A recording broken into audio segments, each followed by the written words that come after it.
Kembali lagi di Cerita Cinta Channel. Jangan lupa like, comment, and subscribe ya. Terima kasih. Sudah berhari-hari Dirga merasa tidak bersemangat menjalani harinya. Semua menjadi terasa semakin hampa. Mungkin dirinya harus menjalani sebuah takdir sekaligus kutukan sebagai pria kesepian selamanya. Gagal nikah dan sekali ada yang membuatnya tertarik, ia malah kalah start. Beruntung bagi Dirga memiliki adik perempuan seperti Diska. Meski kadang adiknya itu berisik dan selalu ada saja masalah mengusik hidupnya, kini ia harus mengucap terima kasih. Berjuta terima kasih yang tak terhingga atas hadiah waktu yang terbatas ini. Waktu singkat bersama Cinderella hasil karya sang adik. Karena ia tidak yakin bagaimana ketika hari sudah berganti esok harinya. Apa Cinderella itu akan tetap sama di depannya saat ini atau pergi bersama pria lain seperti kemarin, menjadikan dia kalah bahkan sebelum bertanding. Ketika Dirga masih terpaku dengan sosok di depannya, berbeda lagi dengan apa yang Levia rasakan sekarang. Gadis itu harus merasa canggung karena Dirga terus saja melihat ke arahnya. Levia berdehem dan itu membuat Dirga tersadar. Pria itu kemudian mulai berbicara. "Ayo." Hanya satu kata yang keluar dari bibir Dirga. Mungkin ia masih terpesona. Maklum, Diska membawa Levia pergi ke salon paling mahal. Perawatan yang biayanya tidak murah, entah berapa kali wajah Levia harus dilaser. Belum lagi banyak treatment yang tadi ia jalani bersama Diska. Seumur-umur, Levia baru sekali ini melakukan serangkaian perawatan mahal layaknya Sultini tersebut. Kini keduanya berjalan masuk menuju lokasi acara pesta sambil berjalan bersama. Tentunya ada sedikit jarak antara mereka. Kalau dilihat-lihat malah mirip pengantin yang sedang berjalan di altar menuju pelaminan. Melewati hamparan karpet merah bertabur kelopak bunga mawar yang indah. Sepertinya Diska sengaja karena ia sendiri sudah tidak nampak. Gadis itu malah sibuk berbicara pada teman-temannya, membiarkan Levia seorang diri bersama sang kakak. Ya, pasti ini rencana Diska dan sepertinya sedikit berhasil. Mengapa jadi seperti pengantin yang mau menikah begini? Levia menelan ludah pelan-pelan, langkahnya jadi terasa kaku, apalagi saat sudah ada 1-2 pasang mata yang mulai sadar atas kehadirannya. Levia yakin mata-mata itu kini sedang menatap ke arahnya. Apa aku harus pergi saja? Mungkin karena grogi atau mungkin hampir jarang memakai high heels, kaki Levia hampir tersangkut lagi oleh dress cantik yang ia kenakan. Untung sekali Dirga sejak tadi ada di samping gadis tersebut. Dengan cepat Dirga meraih lengan Levia hingga gadis itu tetap aman dan tidak jadi malu. Karena semakin dalam mereka masuk, kini banyak mata yang mulai memperhatikan mereka. Dan segala jenis komentar miring, tegak lurus, horizontal, dan vertikal pun mulai mencuat. Mulailah terdengar kasak-kusuk di kalangan tamu undangan. Katanya sih pesta kecil-kecilan, tapi bagi keluarga konglomerat, pesta menyewa hotel dan ballroom seperti mengadakan acara resepsi itu sudah dianggap kecil.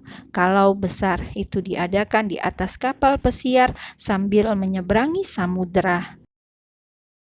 Itu calon kakak ipar Diska. Boleh juga dari klan apa? Pasti keluarga gadis itu juga masuk dalam circle mereka. Kamu kenal dia anak siapa? Mengapa wajahnya tidak asing? Gibah salah satu putri pengusaha yang jadi tamu kehormatan Diska karena keluarganya memiliki yayasan besar yang juga ikut bekerja sama dengan grup Dirgantara. Mungkin dia selama ini di luar negeri. Kalau aku sih merasa sangat asing. Memangnya kamu kenal dia? Timpal putri pengusaha besar kretek terbesar se-Asia. Masa kamu nggak menyadarinya? Kita bahkan kemarin ketemu kan pas penggalangan dana di France. Nyonya Anna Maria. Oh iya, astaga, mereka mirip. Keduanya kemudian terdiam saat Levia dan Dirga berjalan akan melewati mereka. Levia sendiri mengedarkan pandangan matanya. Ia mencari sosok gadis yang mengundang dan memaksanya datang. Kenapa malah ditinggal bersama Dirga? Haus nggak? Seketika Levia menoleh. Dilihatnya tangan Dirga meraih segelas minuman dari nampan yang dibawa oleh pelayan. Levia lantas menjawab dengan anggukan, sebab berada di situasi seperti ini cukup membuatnya tegang dan tenggorokan cepat kering. Glek, glek, glek. Kamu cantik, tapi gaya minummu, astaga, fisikmu saja yang berubah. Kamu ternyata tetap sama. Dirga tersenyum tipis melihat bagaimana cara Levia minum. 1 gelas dihabiskan langsung. Cara minum Levia pun tidak ada anggun-anggunnya. Mendadak ia jadi terkekeh dalam hati. Levia memang Cinderella. Ya, mungkin setelah malam ini gadis itu benar-benar akan berubah. Namun Dirga tiba-tiba ingin membuat akhir yang berbeda. Tidak mau menyia-nyiakan waktu dan kesempatan. Ia harus membuat ini tidak akan berakhir saat matahari muncul dan membangunkan dia dari mimpi yang indah ini. Tanpa banyak bicara, Dirga langsung menggandeng tangan Levia erat. Pria itu menatap Levia lalu mengangguk. Ikut denganku. Mau dibawa kemana lagi aku? Ya ampun, kenapa kalian banyak sekali kejutan yang membuatnya seperti orang bodoh? Kemana? Sudah, ikuti saja. Dari jauh sepasang mata menatap dengan binar-binar kebahagiaan. Jane melihat putranya mendekat berjalan bersama dengan seorang wanita cantik. Pih, itu calon istri Dirga, bisik Jane penuh percaya diri pada suaminya. Pintar sekali anakmu cari calon istri, celetuk Ryan. Seperti papinya, canda Jane. Ryan hanya menoleh menatap wajah Jane lekat-lekat. Meski tidak muda lagi, Jane selalu terlihat sangat cantik di matanya. Tap, tap, tap. Dirga semakin dekat sambil terus memegangi lengan Levia, mungkin takut gadis itu pergi. Sedangkan Levia, gadis itu sudah mulai cemas. Mengapa mereka terus menatapku? Aku merasakan sesuatu yang buruk. Benar saja, begitu mereka sudah dekat, Jane langsung maju dan memeluk Levia. Terima kasih sudah datang, peluk Jane dengan hangat. Levia sudah mulai merasakan sesuatu yang aneh, apalagi ketika Ryan terus menatap dirinya. Jangan lama-lama, kalau cocok lebih baik segera saja, ucap Ryan tiba-tiba. Cocok apa? Apanya yang cocok? Astaga, ini pasti salah paham. Mana mungkin aku cocok dengan pria kaku dan pemaksa seperti Tuan Dirga. Wajah Levia mulai pucat, mau menjelaskan, tapi tangan Dirga malah memegang bahunya.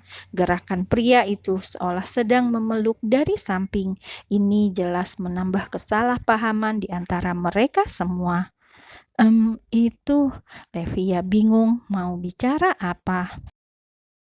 Ketika Levia terjebak dalam permainan adik kakak, kini Diska yang mulai ketar-ketir, dilihatnya siapa yang datang. Aku bahkan tidak mengundangnya, mengapa harus datang sih? Diska menatap Naomi yang tersenyum ke arahnya, bukan Naomi yang Diska maksud, tetapi sosok pria yang berdiri dengan tegap, tampan, serta senyum menawan. Kalau boleh jujur, Mas Zio memang lebih keren daripada abangnya.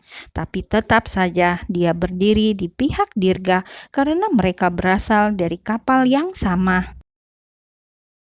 Peletak. Aduh, Diska meringis. Kenapa nggak bilang mau ada acara? Kan Mas bisa siapin kado sebelumnya. Karena dadakan, Mas cuma bawa bunga. Nanti bilang mau apa, Mas belikan. Ucap Zio setelah menyentil dahi Diska. Sedangkan Naomi terkekeh melihat keduanya. Ia kemudian mengulurkan kado. Ini dari V, dia nggak bisa datang karena kurang enak badan. Makasih, jadi merepotkan, ucap Diska seraya mengusap dahinya yang masih sakit. Dirga ada kan? Mana? Tanya Zio kemudian sambil melihat sekeliling. Aduh, sepertinya Diska ingin membawa kabur Zio dari dalam sana.